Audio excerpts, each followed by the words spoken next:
Meiosis is the process where a cell divides into four one-end cells. Meiosis starts in prophase 1.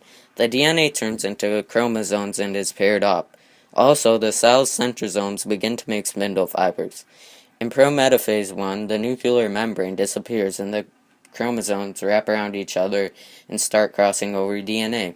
During crossing over, each chromosome gets some DNA from the chromosome they are paired up with.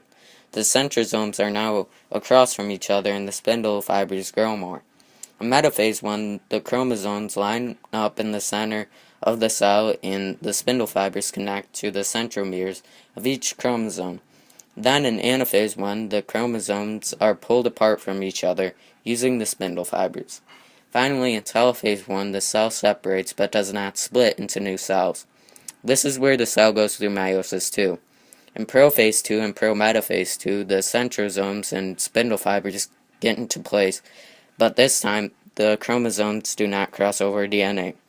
Then in metaphase 2, the chromosomes line up in the middle of the cell just like in metaphase 1. Also, the centrosomes are in place and the spindle fibers grow more. After the cell goes through anaphase 2, in this step, chromatids are pulled from each chromosome by the centromeres using the spindle fibers. Then, it is telophase 2, where the chromatids are put into four separate cells.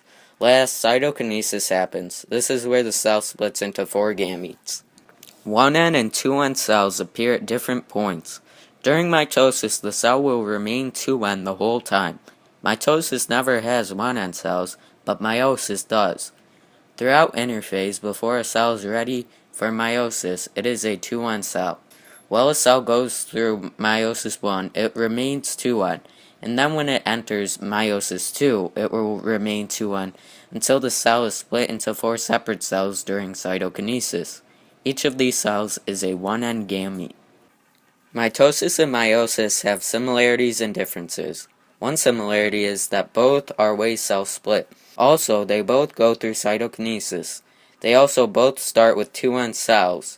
Meiosis and mitosis both go through interphase before going through meiosis or mitosis. This is where the similarities end. There are a lot of differences.